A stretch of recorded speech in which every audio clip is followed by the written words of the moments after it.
4 है magnetic effect of current. बेटा हम लोगों ने इसके पहले 3 चैप्टर पढ़ लिए हैं, electric charge and field, second था पोटेंशियल एंड कैपेसिटेंस, और थर्ड था करंट इलेक्ट्रिसिटी। तो कुल मिला के हमने एक यूनिट पढ़ी है जिसका नाम है इलेक्ट्रोस्टैटिक। अच्छा, आपको पता है कि इलेक्ट्रोस्टैटिक में इलेक्ट्रो का मीन्स चार्ज होता है, स्टैटिक का मतलब रेस्ट होता है। मतलब अभी तक हम ये पढ़ रहे थे कि चार्ज रेस्ट पे होना चाहिए, तो हम लोगों ने ब्रांच पढ़ी इलेक्ट्रोस्टैटिक, और इलेक्ट्रोस्टैटिक में हमने जो मेन बात पढ़ी वो पढ़ा बेटा इलेक्ट्रिक फील्ड। अब इसी का सेकंड टॉपिक होता है जिसको हम लोग कहते हैं इलेक्ट्रोडायनामिक। इलेक्ट्रोडायनामिक का मीन्स होता है इलेक्ट्रोडायनामिक। बेटा इलेक्ट्रो का मीन्स चार्ज और डायनामिक का मीन्स होता है मोशन। मतलब अब हम लोग चार्ज को क्या कराएंगे, मोशन कराएंगे। तो बेटा जब चार्ज को मोशन कराओगे तो नई फील्ड बनाता है, उसी फील्ड को हम लोग कहते हैं मैग्नेटिक फील्ड। मतलब बेटा जब चार्ज रेस्ट पे होता है तो इलेक्ट्रिक फील्ड बनाता है, और जब चार्ज मोशन में होता है तो मैग्नेटिक फील्ड बनाता है। अच्छा, चार्ज के रेस्ट और मोशन के होने पर, रेस्ट में होने पर दोनों चार्ज एक दूसरे को अट्रैक्ट भी करते थे, रिपल्स भी करते थे by the force of Coulombian force, जिसका हमने फॉर्मूला पढ़ा था F इक्वल के Q1 Q2 अपॉन R²। जहां पर मीडियम की जो परमिटिविटी थी वो थी बेटा एप्सिलॉन नॉट और एप्सिलॉन। डिफरेंट सिचुएशन में अगर हम एयर की बात करते थे तो एप्सिलॉन नॉट लगाते थे, अगर मीडियम की बात करते थे तो एप्सिलॉन लगाते थे, और दोनों का रेशियो था डाइलेक्ट्रिक कांस्टेंट के, जिसको एप्सिलॉन अपॉन एप्सिलॉन नॉट कहते थे। अच्छा, इलेक्ट्रिक फील्ड और मैग्नेटिक फील्ड एक दूसरे से कोरिलेटेड है बेटा, दोनों एक दूसरे के साथ इंटर रिलेटेड हमेशा रहते हैं। मतलब जो चीजें आपने इलेक्ट्रिक फील्ड में जैसी पढ़ी हैं 90% सिमिलर केस में आपको मैग्नेटिक फील्ड में भी पढ़ना पड़ेगा।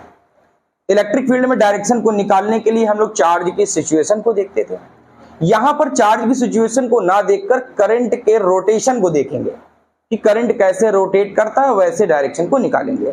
अच्छा, आपको पता है कि इलेक्ट्रिक फील्ड और मैग्नेटिक फील्ड दोनों के रिलेशन को बनाने वाले साइंटिस्ट हैं ओस्टेड। इन दोनों के रिलेशन को सबसे पहले अगर किसी साइंटिस्ट ने डिफाइन किया है तो वो है वो साइंटिस्ट ओस्टेड। वैसे तो फैराडे ने भी रिलेशन दिया है, लेकिन सबसे पहले ओस्टेड ने दिया है। ओस्टेड ने कहा जो इलेक्ट्रिक फील्ड है और मैग्नेटिक फील्ड है ये दोनों एक दूसरे से इंटर रिलेटेड होते हैं। इंटर रिलेटेड का मतलब दोनों एक दूसरे के पूरक हैं, एक जैसे बिहेव करते हैं, एक जैसे फॉर्मूले बनाते हैं, तो एक दूसरे से इंटर रिलेटेड हो गए। लेकिन फैराडे ने उसका रिलेशन दिया है। फैराडे ने जो रिलेशन दिया है वो चैप्टर नंबर 8 में है, इलेक्ट्रोमैग्नेटिक वेव के चैप्टर में। तो ऐसे कुल मिलाकर मैक्सवेल की 4 इक्वेशंस बड़ी पॉपुलर हैं। जो मैक्सवेल की 4 इक्वेशंस हैं उस 4 इक्वेशंस में फर्स्ट हम लोग पढ़ चुके हैं इलेक्ट्रोस्टैटिक में, जिसको हमने पढ़ा था कि surface integral E dot dA equal Q upon epsilon not. ये था बेटा मैक्सवेल की फर्स्ट इक्वेशन जो इलेक्ट्रोस्टैटिक के लिए अप्लाई होती है। दूसरी इक्वेशन जो होती है वो आती है मैग्नेटोस्टैटिक के लिए।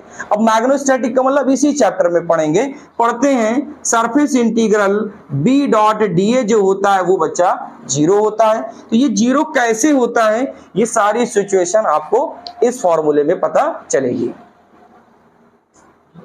ठीक है, तो अगर देखो, अगर कोई आपसे कहे कि भाई रिलेशन का जो इंटर रिलेशन था वो किसने दिया है, तो आप ध्यान रखने ओस्टेड ने रिलेशन दिया है। ओस्टेड ही सबसे पहले साइंटिस्ट हैं जिन्होंने इलेक्ट्रिक फील्ड को मैग्नेटिक फील्ड के साथ इंटर रिलेटेड किया था।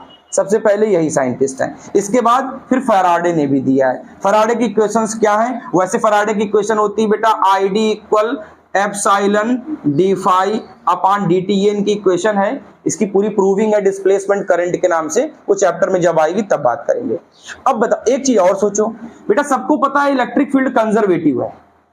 कंजर्वेटिव का मतलब होता है जिसको पाथ से मतलब ना होकर एक इनिशियल और फाइनल पोजीशन से मतलब था, तो उसको हम कहते थे कैसी, कंजर्वेटिव फील्ड। बेटा अगर ये कंजर्वेटिव है और इससे रिलेटेड ये है तो ये भी कैसी होनी चाहिए, कंजर्वेटिव फील्ड होनी चाहिए। अब कंजर्वेटिव फील्ड कैसे है ये आपको पता चलेगा। तो यहां पर हम क्या करें, यहां पर हम चार्ज को ना लेकर करंट कैरिंग वायर ले लें या करंट लूप ले लें।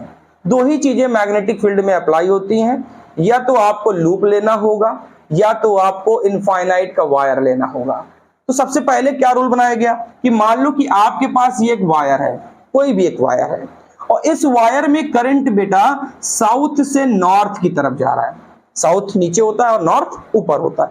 तो ओस्टेड ने एक्सपेरिमेंट बनाया कि अगर बेटा हम किसी करंट को साउथ से नॉर्थ की तरफ ले जाएं, तो ले जाने पर जो हमारे पास मैग्नेटिक नीडल होती है, जिसको आप मैग्नेटिक कंपास कहते हैं, वो हमें क्या बताती है, डायरेक्शन देती है, डायरेक्शन। तो कह रहा वो जो मैग्नेटिक कंपास की जो नीडल है वो हमेशा वेस्ट डायरेक्शन में भागती है। किस डायरेक्शन में जाती है, ये आपको याद रखना पड़ेगा, मल्टीपल चॉइस का क्वेश्चन है कि अगर करंट की डायरेक्शन साउथ से नॉर्थ है तो जो मैग्नेटिक कंपास की जो नीडल है वो हमेशा आके कहां रुकेगी बेटा, वेस्ट साइड में आके रुकेगी। ठीक है। अगर बेटा करंट की डायरेक्शन आप चेंज कर दो, आपने करंट की डायरेक्शन ये साउथ है ये नॉर्थ है, अब बेटा नॉर्थ से साउथ कर दिया, तो नॉर्थ से साउथ करोगे तो जो डिफ्लेक्शन था वो जस्ट अपोजिट हो जाता है और बेटा अब ये ईस्ट में चली जाती है। इसकी डायरेक्शन किधर चली गई, ईस्ट में। मतलब अगर करंट कैरिंग वायर में लूप में करंट बेटा साउथ से नॉर्थ जाता है तो उस समय मैग्नेटिक कंपास की जो नीडल है वो वेस्ट डायरेक्शन में आती है, और अगर बेटा नॉर्थ से साउथ जाएगा तो जो डिफ्लेक्शन है वो किधर जाता है बेटा, ईस्ट साइड जाता है। इतनी बात ठीक है। तो ये कहानी तो इन्होंने एक थ्योरी में बनाई कि ऐसा होना चाहिए। अब इसी थ्योरी को समझाने के लिए इन्होंने इसके पास एक चार्ज रख दिया, तो सेकंड फिनोमिना बना दिया कि अगर इसी लूप के पास, करंट कैरिंग लूप के पास हम बेटा चार्ज रख दें तो चार्ज को ना चलाएं, तो चार्ज को बेटा नहीं चलाओगे तो मोशन होगा नहीं। अच्छा, मोशन होगा नहीं तो फिनोमिना यहां बन गया इलेक्ट्रोस्टैटिक, क्योंकि चार्ज जब नहीं चलता है तो वो बनाता है इलेक्ट्रोस्टैटिक। इसका मतलब है इस पे फोर्स तो लगेगा, लेकिन कौन सा फोर्स लगेगा, इलेक्ट्रिक फील्ड वाला। क्यों लगेगा, क्योंकि चार्ज कैसा है, रेस्ट पे। तो चार्ज अगर बेटा रेस्ट पे है तो कह रहा इस पे अगर फोर्स अप्लाई होगा तो ड्यू टू इलेक्ट्रिक फील्ड, सिर्फ इलेक्ट्रिक फील्ड की वजह से। तो अगर इसी चार्ज को हम थोड़ी देर के लिए बेटा मोशन कराना स्टार्ट कर दें, अगर हम मोशन कराना स्टार्ट करेंगे तो आपको पता है कि ये चार्ज में भी हो सकता है कि ये राइट साइड डिफ्लेक्ट हो जाए, लेफ्ट साइड डिफ्लेक्ट हो जाए, या हो सकता है may be travelling in straight line, या हो सकता है सीधा भी चला जाए।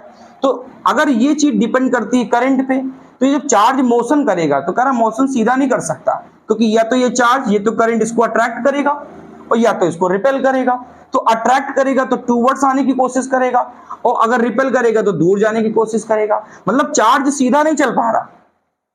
चार्ज करंट कैरिंग वायर के पास जब तुमने रखा तो it travelling in a straight line, चलना चाहिए स्ट्रेट लाइन में, लेकिन नहीं चल रहा है। अगर स्ट्रेट लाइन में नहीं चलता इसका मतलब है कि इस पे कोई ना कोई फोर्स लग रहा है, और उसी फोर्स को बेटा हम लोग कहते हैं मैग्नेटिक फोर्स। क्या बोलते हैं, मैग्नेटिक फोर्स कहते हैं। मतलब करंट कैरिंग वायर के पास चार्ज है और चार्ज एट रेस्ट पे है, तो it can't produce magnetic force, ये कभी भी मैग्नेटिक फोर्स प्रोड्यूस नहीं कर सकता, but it only produced electric force. हमेशा क्या बनाएगा, इलेक्ट्रिक फोर्स। और इलेक्ट्रिक फोर्स का फॉर्मूला क्या होता है, F इक्वल ई क्यू। अच्छा, लेकिन जैसे बेटा मैंने चार्ज को मोशन कराया तो मोशन कराने से इस चार्ज पे क्या होगा, इसके आसपास क्योंकि फील्ड होगी, अब या तो इस फील्ड की वजह से अट्रैक्ट होगा या तो रिपेल होगा। तो स्ट्रेट लाइन चल पाएगा, नहीं चल पाएगा, नहीं चल पाएगा। इसका मतलब है इस पे कौन सा फोर्स लग रहा है, मैग्नेटिक फील्ड की वजह से मैग्नेटिक फोर्स लगता है। तो यहीं से कहानी शुरू हुई मैग्नेटिक फील्ड की। तो ये दो एक्सपेरिमेंट ओस्टेड ने दिए। इन्होंने कहा करंट में, अगर वायर में करंट साउथ से नॉर्थ जाए तो जो डिफ्लेक्शन है नीडल का वो भैया हमेशा ध्यान रखना वेस्ट डायरेक्शन में जाएगा, और अगर मेरा करंट नॉर्थ से साउथ में आ रहा है तो जो डिफ्लेक्शन है वो किधर जाएगा, वो ईस्ट साइड जाएगा। पहला एक्सपेरिमेंट ये बताया। फिर सेकंड क्या दिया कि करंट कैरिंग वायर के पास चार्ज रखो, चार्ज एट रेस्ट पे, तो it can't produce any magnetic field, magnetic force, but produce only electric force. सिर्फ और सिर्फ क्या लाएगा, इलेक्ट्रिक फोर्स। और जैसे बेटा चार्ज को मोशन कराया तो मोशन कराने से सिचुएशन बदल गई क्या करेगा, या तो ये मैग्नेटिक फील्ड जो है इसको या तो अट्रैक्ट कर लेगी या तो इसको रिपेल कर देगी। तो इसको बेटा क्या कह दिया गया कि अब फोर्स आया, तो फोर्स किसकी वजह से आया, इस इलेक्ट्रोस्टैटिक नहीं कह सकते क्योंकि चार्ज चल रहा है, यहाँ चार्ज रेस्ट पे है, तो कौन सा फोर्स है बेटा, मैग्नेटिक फोर्स। मतलब अगर चार्ज चलेगा तो कौन सा फोर्स लाएगा, और चार्ज अगर रेस्ट पे होगा तो कौन सा फोर्स लाएगा, इलेक्ट्रिक फोर्स लाएगा। ठीक, नोट कर लो।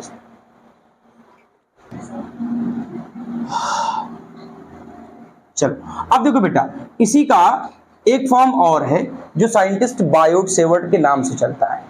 बायोट सेवर्ट ने क्या किया, इन्होंने क्या किया बेटा, एक एलिमेंट लिया, वायर मान लो, वायर में करंट कितना है I, लेकिन जो ये वायर है इसकी लेंथ तो L होगी, इसकी लेंथ तो L होगी। अच्छा, L लेंथ के लिए करंट हम निकाल नहीं सकते क्योंकि L लेंथ पता नहीं कितना हो सकता है। तो इन्होंने क्या किया, लेट आ एलिमेंट, एलिमेंट का मतलब छोटी सी लेंथ ले ली, लेट आ एलिमेंट, इसकी लेंथ कितनी लेट कर ली, dl। अब dl है तो dl को इंटीग्रेट करके आप लेंथ फॉर्म में बदल सकते हो, इंटीग्रेशन फील्ड को बड़ा कर देता है। तो इसकी लेंथ कितनी है बेटा, ये dl है। करंट कितना I, आप करंट ऊपर भी दिखा सकते हो, डाउनवर्ड भी दिखा सकते हो, ये आपके ऊपर है। इस dl से r डिस्टेंस पर लेट अ पॉइंट P, एक पॉइंट क्या है, P है, और इसी पॉइंट P पर हम कैलकुलेट करते हैं मैग्नेटिक फील्ड। ठीक है, अब मैग्नेटिक फील्ड को कैलकुलेट करने के लिए किसका रूल आता है, बायो-सेवर्ट लॉ। और बायो-सेवर्ट लॉ की ही सारी एप्लीकेशंस आगे आपको मिलती हैं। तो बायो-सेवर्ट लॉ ने क्या रूल दिया, सबसे पहली बात इन्होंने ही बताई थी, जिसका प्रूफ वो स्ट्रेट नहीं दे पाए थे, इन्होंने ही दिया था कि when a current flow from the wire so it will generate a field around it is known as magnetic field। अगर किसी वायर में करंट है तो वो अपने आसपास एक फील्ड बना लेता है, उस फील्ड को हम लोग मैग्नेटिक फील्ड कहते हैं। सबसे पहले इन्हीं का स्टेट तो लिख लेना आप, क्या बेटा, around a wire, around a wire current क्या करता है बेटा, करंट प्रोड्यूस अ फील्ड, उस फील्ड को हम क्या कहते हैं, मैग्नेटिक फील्ड। आपने कभी फील किया होगा जब हम लोग हाई टेंशन वायर के पास से निकलते हैं जहां पर ज्यादा सप्लाई होती है, लगभग 11,000 वोल्ट की सप्लाई होती है या उससे भी बड़ी लाइन हो सकती है, तो आपने देखा उसमें साउंड आता रहता है। अच्छा, उस चीज में आपने एक चीज और गौर की होगी कभी, कि अगर आपके बॉडी में जिस मेटल के आप कांटेक्ट में हो, मान लीजिए अगर कहीं भी थोड़ा बहुत पार्ट कहीं कटा होता है जैसे फिंगर के आसपास, तो वाइब्रेशन होता है। वो वाइब्रेशन तभी होगा आपको जब वो मेटल की कांटेक्ट में आओगे आप। अच्छा, आप सोचो कि अब वायर में करंट बहुत ऊपर है जरूर 11,000 वोल्ट की सप्लाई है, हो सकता है कि 1000 एम्पियर की लाइन हो, लेकिन इतनी नीचे क्यों फील हो रहा है, क्योंकि उस करंट कैरिंग वायर ने अपने आसपास एक फील्ड बना ली। उस फील्ड में कोई भी आएगा वो उसको क्या करती, अट्रैक्ट करती है। अब जितना क्लोज तुम जाओगे अट्रैक्शन उतना ही पावरफुल होगा, जितना आप अवे रहोगे उतना ही अट्रैक्शन क्या होता है, कम होता है। मैग्नेटिक फील्ड सिर्फ और सिर्फ अट्रैक्शन के लिए ही लगती है, जबकि electric field apply for the both attraction as well as repulsion. तो ध्यान रखिएगा, अट्रैक्शन और रिपल्सन के लिए सिर्फ एक ही फील्ड है, इलेक्ट्रिक फील्ड, और only for attraction magnetic field, only for attraction magnetic field. तो वो जो वाइब्रेशन की आवाज थी ना, वो इसका मतलब है कि उसने अपने आसपास एक फील्ड जनरेट कर रखी है। अगर आप कोई कांटेक्ट में जाएगा तो उसको अट्रैक्शन फील होगा, अट्रैक्शन फील होगा तो बॉडी क्या करेगी, मोशन करेगी, और मोशन करेगी तो क्या होगा, मैग्नेटिक फोर्स प्रोड्यूस होगा। अब मैग्नेटिक फोर्स दो तरीके के होते हैं, अगर वायर में लगता है तो BIL sin थीटा, अगर कनेक्टिंग वायर में लगता है, कंडक्टिंग वायर में, तो IBL या BIL sin थीटा, और अगर चार्ज को तुम चलाते हो तो लगता है QVB sin थीटा। वो फोर्स बेटा दो तरीके के होते हैं, वायर की बात करें तो IBL sin थीटा, और वायर ना कहकर चार्ज को रोटेशन कराए स्पीड देकर तो QVB sin थीटा। ये दो फोर्स होते हैं जो आपको आगे भी मिलेंगे, दो तरीके के फोर्स हैं। तो कह रहा है कि ये आपने L लेंथ का वायर लिया, उसका एलिमेंट बेटा DL काटा, उसमें करंट कितना है I, उस DL करंट एलिमेंट से आर डिस्टेंस पर लेट अ पॉइंट पी, हमने पॉइंट पी ले लिया। हम चाहते तो पॉइंट पी को इस वायर पे भी ले सकते थे, हम 90 डिग्री पर ले सकते थे, लेकिन वो स्पेशल केस बन जाता, ठीक है, इसलिए उसको मैंने थीटा एंगल पे ले लिया। कितने एंगल पे बेटा? थीटा एंगल पे। और कहा इस पॉइंट पे जरा फील्ड बताओ, तो इस पॉइंट पे फील्ड जरा सोचना, करंट जितना हाई फील्ड उतनी पावरफुल। अगर कहीं पर भी 1 एम्पियर का करंट है तो आप जब धोखे से टच भी हो जाए तो हल्का सा आपको शॉक लगता है, और कहीं पर करंट अगर 25 एम्पियर है, इसका मतलब है उसके पास पावरफुल फील्ड है। मतलब करंट जितना हाई, मैग्नेटिक फील्ड उतनी ही हाई होगी। तो इन्होंने एक फॉर्मूला बनाया, उस फॉर्मूले को लिखा dB vector equal mu not upon 4 pi I dl cross r upon r cube. ये उन्होंने फॉर्मूला दिया, ठीक है। क्या फॉर्मूला बेटा? Mu not upon 4 pi I dl, length element, dl vector लगा है तो लेंथ वेक्टर है। लेंथ दो तरीके की हो गई, एक एरिया, एक लेंथ हो गई स्केलर क्वांटिटी, एक हो गई, तो यहां पर कौन सी क्वांटिटी है? वेक्टर क्वांटिटी विद डायरेक्शन आपको लिखना होगा। ओके बेटा, ये आर वेक्टर कौन? वायर से डिस्टेंस, वायर से डिस्टेंस। अब वायर से डिस्टेंस एक्स एक्सेस में, वाई एक्सेस में, जेड एक्सेस में कहीं पर भी हो सकती है, अपॉन में आर क्यूब। ये बेटा बायो सेवर्ट लॉ का वेक्टर फॉर्म है, और पेपर में बहुत पूछा जाता है। जब मल्टीपल चॉइस में आता है तो लोग इसको टिक नहीं करते, दूसरे वाले को टिक करते हैं। तो वेक्टर फॉर्म पूछेगा तो यही सही होता है, स्केलर फॉर्म पूछेगा तो चेंज कर सकते हो आप। अब देखो बेटा, ये जो म्यू नॉट है, ये म्यू नॉट को कहते हो space permeability, space permeability. Electric field में क्या मिला था? एप्सिलॉन नॉट, वो था वैक्यूम परमिटिविटी या स्पेस परमिटिविटी। इसको बेटा यहां मिला म्यू नॉट। म्यू नॉट को क्या कहते हो? स्पेस परमिबिलिटी और वैक्यूम परमिबिलिटी। ओके, तो बेटा म्यू नॉट की वैल्यू होती है बेटा 4 पाई इंटू 10 की पावर -7। याद कर लीजिए, न्यूटन पर एम्पियर स्क्वायर, न्यूटन पर एम्पियर स्क्वायर। ये म्यू नॉट की फिक्स वैल्यू है, 4 पाई इंटू 10 की पावर -7 न्यूटन पर एम्पियर स्क्वायर। चाहो तो यहां से आपसे कोई भी कहे स्पेस परमिबिलिटी की डायमेंशन बताओ, आप भैया न्यूटन की सबको याद होगी, MLT-2, एम्पियर की A होती है तो ओवरऑल बन जाएगी MLT-2, ये न्यूटन की हो गई। एम्पियर का A स्क्वायर ऊपर जाएगा बेटा A की पावर, ये इसकी डायमेंशन हो गई, ठीक। म्यू नॉट क्या है? म्यू नॉट का नाम क्या है? स्पेस परमिबिलिटी और वैक्यूम परमिबिलिटी। इसकी वैल्यू 4 पाई इंटू 10 की पावर -7। अच्छा, ये तो बेटा वेक्टर फॉर्म हो गया। अगर स्केलर फॉर्म में कहेगा तो आपको पता है, क्रॉस हटाते हो तो क्या लगाते हो? Sine theta. क्रॉस हटाते हो तो क्या लगाते हो? वेक्टर एनालिसिस से पढ़ा था, A cross B equal AB sine theta, पढ़ा था। तो अगर बेटा क्रॉस हटाओगे तो आपसे कोई कहे स्केलर फॉर्म में मान लो पूछ ले, तो स्केलर में बेटा dB इक्वल क्या लिखोगे बेटा? म्यू नॉट अपॉन 4 पाई dl r sine theta upon में r क्यूब। तो एक r से एक r, बताओ क्या बना? तो बन गया mu naught upon 4 pi I dl sine theta upon, ये बेटा स्केलर फॉर्म है। तो मोस्टली इसी को लोग टिक करते हैं, लेकिन अगर पेपर में ये वाला और ये वाला दोनों दे तो आप इसी को टिक करना, ठीक है। और अगर आपसे स्पेशल में कोई स्केलर पूछे तो mu naught upon 4 pi I dl sine theta upon r square. जरा मेरी बात को फिर से समझना, जो मैंने अभी आपको एक बात बताई थी वायर वाली। देखो बेटा, करंट जितना हाई फील्ड उतनी हाई, यही तो बताते हैं बायो सेवर्ट में कि करंट जितना ज्यादा होगा उसके आसपास फील्ड उतनी। बेटा लेंथ जितनी बड़ी होगी, बिल्कुल सही है। आपने छोटा डीएल लिया, छोटे से डीएल में 1 एम्पियर था, आपने 1 किलोमीटर का वायर ले लिया तो करंट ज्यादा होगा, तो भैया फील्ड भी ज्यादा बनाएगा। अच्छा, थीटा साइन में सबको पता होना चाहिए कि थीटा जब 0 से 90 में चलो तो बढ़ता है। साइन में थीटा जब आगे आप चलिए 0 to 90 की तरफ तो बेटा बढ़ता है। इसका मतलब है कि थीटा भी बढ़ रहा है, लेकिन कब तक? From 0 to 90। तो लोग थीटा की बात जनरली नहीं करते हैं। अच्छा, अपॉन में r स्क्वायर।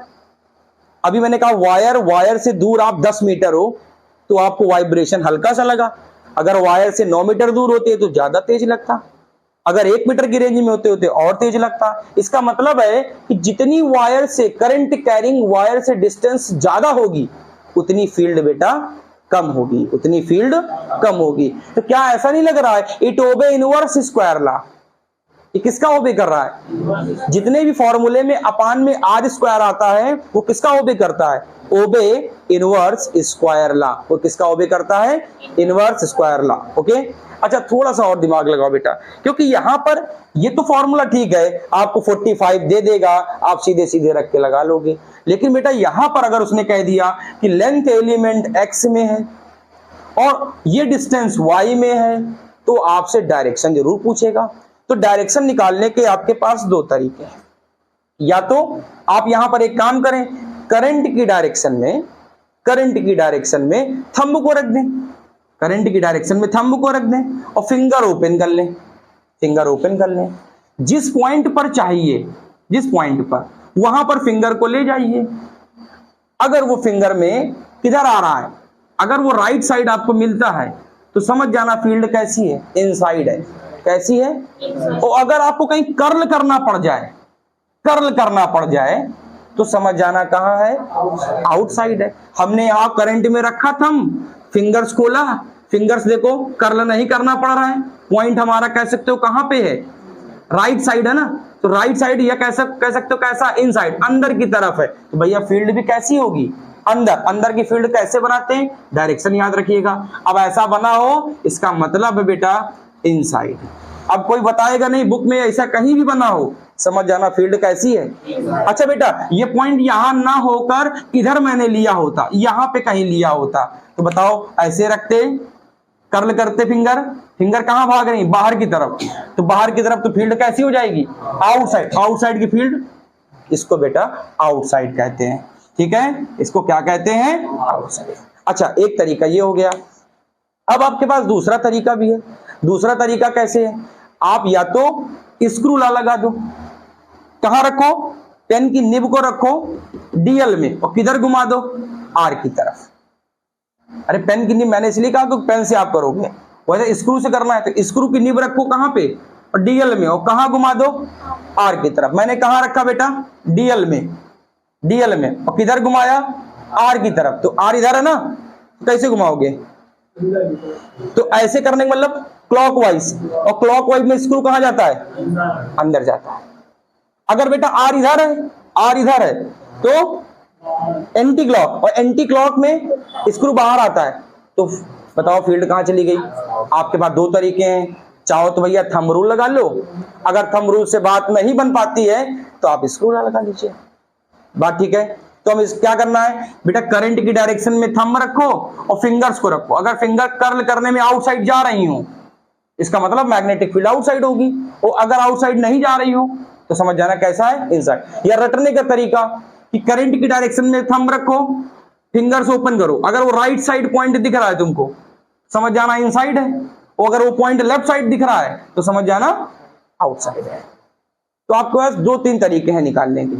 ठीक है, तो ये हो गई मैग्नेटिक फील्ड की डायरेक्शन। तो मैग्नेटिक फील्ड दो मिली, कहां से मिली? एक इनसाइड हो सकती है, एक बेटा आउटसाइड हो सकती है। अच्छा मेरा जो क्वेश्चन था कि मान लो ये जो डीएल एलिमेंट आपको दिया है वो डीएल को बेटा उसने ऐसे कह दिया एक्स आई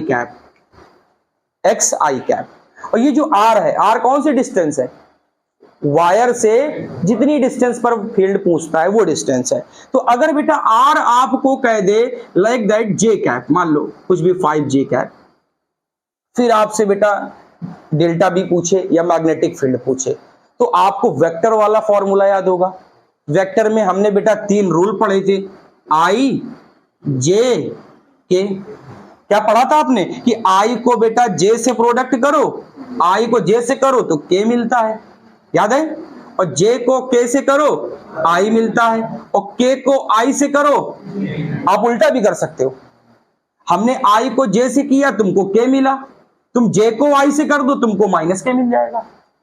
अरे भाई आई क्रॉस जे किया तो आपको क्या मिला? के मिला। आई क्रॉस जे किया क्या मिला? और जे क्रॉस के किया तो जे क्रॉस के करोगे बेटा आई मिलेगा, और के क्रॉस आई करोगे बेटा क्या मिलेगा? इसी का उल्टा तुम बना लेना। अगर वो कहे जे क्रॉस आई माइनस के, क्यों? क्योंकि आपको पता है ना कि जो स्केलर प्रोडक्ट होता है वो कैसा था, कम्यूटेटिव था। कम्यूटेटिव का मतलब आप प्लेस बदल सकते थे, ए डॉट बी की जगह बी डॉट ए लिख सकते थे। लेकिन वेक्टर कम्यूटेटिव नहीं होता है, ए क्रॉस बी को बी क्रॉस ए नहीं लिख सकते। कैसे लिखोगे? बाहर माइनस लगाकर। कैसे लिखोगे?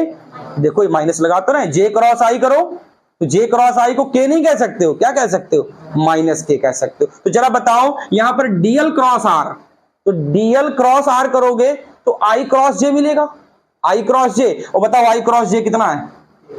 तो बताओ मैग्नेटिक फील्ड कहां चली गई? जेड एक्सिस में। कहां चली गई?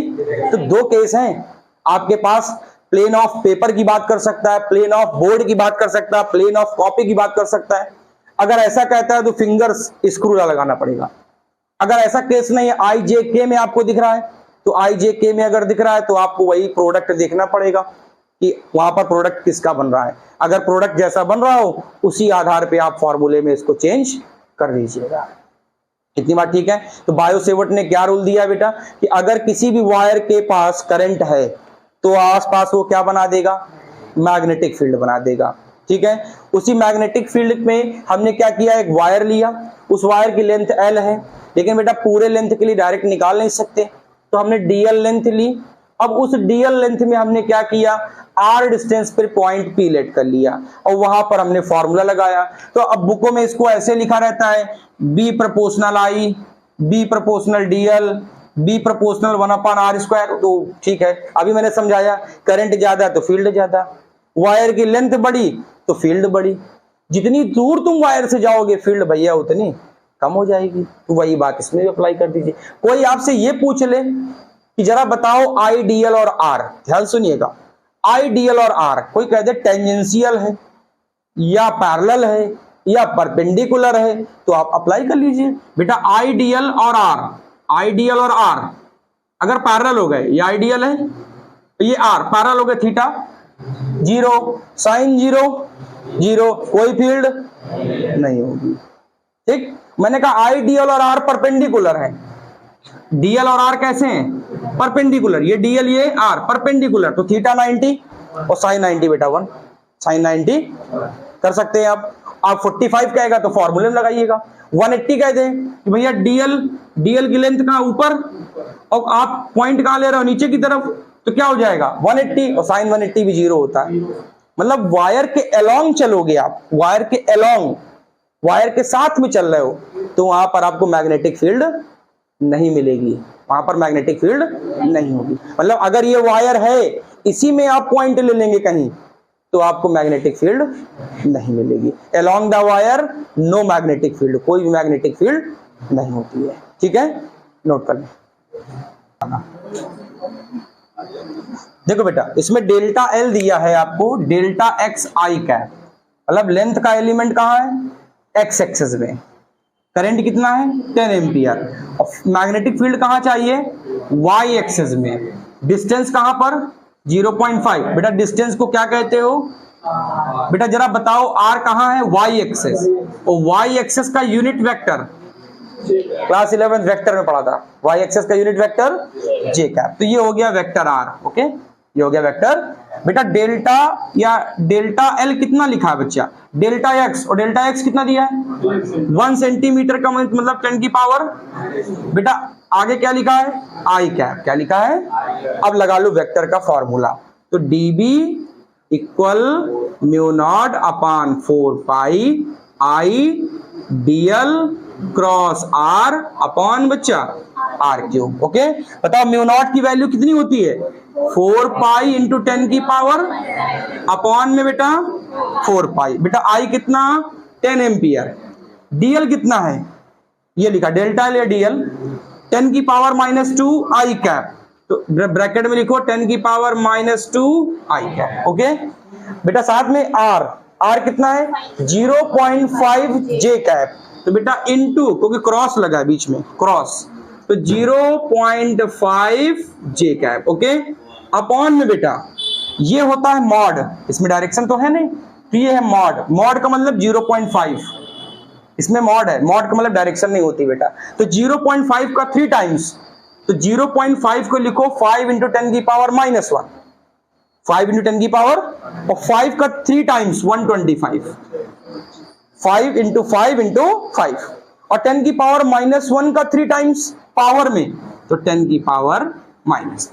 ठीक है, ये मैंने क्या किया, इस 0.5 मॉड r बेटा था 0.5, और इसको लिखा 5 इंटू 10 की पावर -1 मीटर। बेटा 4 पाई कैंसिल। अच्छा दिमाग यहां लगाना बेटा, यहां पर एक काम करो, 10 की पावर -7 है बेटा, ये 10 है, देखो इसमें मल्टीप्लाई में वैल्यू हटा सकते हो बाहर, 10 की पावर -2 बाहर ले आओ, 0.5 बाहर ले आओ, अपॉन में बेटा 125 इंटू 10 की पावर, बताओ ब्रैकेट में क्या बचा, आई क्रॉस, अभी मैंने बताया था आई क्रॉस जे क्या होता है, के होता है। बेटा आई का जे से करो क्या मिलता है, के मिलता है। इसका मतलब ये तो कंफर्म हो गई कि मैग्नेटिक फील्ड जेड एक्सेस में है। किस एक्सेस में है, तो आपको डायरेक्शन पता चल गई कि जो मैग्नेटिक फील्ड है ये तो कंफर्म है किसमें, जेड एक्स। माइनस जेड भी हो सकता था, अगर ये जे क्रॉस आई होता, जे क्रॉस आई होता, ये यहां पर जे में देता और ये एक्स में देता तो माइनस जेड मिलता। तो ये कुछ नहीं है, चेंज हो सकता है अकॉर्डिंग टू वेक्टर की सिचुएशन। अब इसको आप सोल्यूशन कर लीजिए, 0.5 तो बेटा पॉइंट से ये 0 हो गया बेटा, 5 से इसको कैंसिल करो तो 5 250। ठीक है बेटा, 0 से 0 कैंसिल कर दो बेटा, -3 ऊपर गया +3, -7 -2 -9, -9 में -3 चले गए, +3, -3 ऊपर गया +3 तो -6 बचा, -6। तो बेटा कितना बचा, 1/25, 10 की पावर -6 बेटा, 1/25, 25 को 100, 0.04, 0.04, तो 0.04 इंटू 10 की पावर -6, तो क्या लिखोगे 4 इंटू 10 की पावर -8। और मैग्नेटिक फील्ड की यूनिट आपको पता ही है क्या क्या होती है, सबसे पॉपुलर क्या है, टेस्ला। सबसे पॉपुलर क्या है, टेस्ला। तो ये हो गई बेटा। ठीक, मैग्नेटिक फील्ड की कितनी यूनिट होती हैं, तो सबसे पहले एक मैग्नेटिक फील्ड की यूनिट होती है न्यूटन पर एम्पियर इंटू मीटर। ये आती कहां है, ये जब पढ़ते हैं force on current carrying wire, तो बेटा फॉर्मूला मिलता है F/IL। क्या दिख रहा है बोर्ड में, दिख रहा है। ठीक, एक और होती है बेटा, क्या होती है, वेबर पर मीटर स्क्वायर। ये आप पढ़ोगे फ्लक्स में, और फ्लक्स का फॉर्मूला होता है BA, BA। ये फ्लक्स है, फ्लक्स होता है वेबर बेटा, B magnetic field, A area, तो एक ये निकल के आती है। ठीक, तो एक और होती है जो पॉपुलर है, SI यूनिट जिसको कहते हो आप लोग, SI यूनिट, वो है बेटा टेस्ला। टेस्ला कौन सी यूनिट है, SI यूनिट है। ओके, और इसकी CGS यूनिट होती है गॉस, इसकी CGS यूनिट होती है बच्चा गॉस। ठीक, अब ध्यान रखिएगा, एक गॉस में 10 की पावर -4 टेस्ला होते हैं, ये आपको याद रखना पड़ेगा।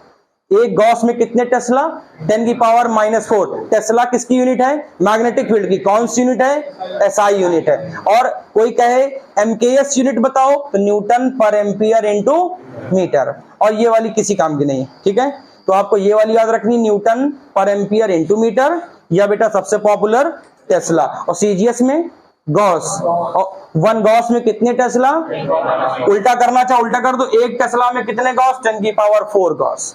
एक टेस्ला में कितने गॉस, 10 की पावर। तो डायरेक्शन निकालना आ गया I क्रॉस J, और बेटा I क्रॉस J क्या होता है, K होता है। मैग्नेटिक फील्ड कहां है, जेड एक्सेस में है। इस एक्सेस में, जेड एक्सेस में। ठीक है, नोट करो।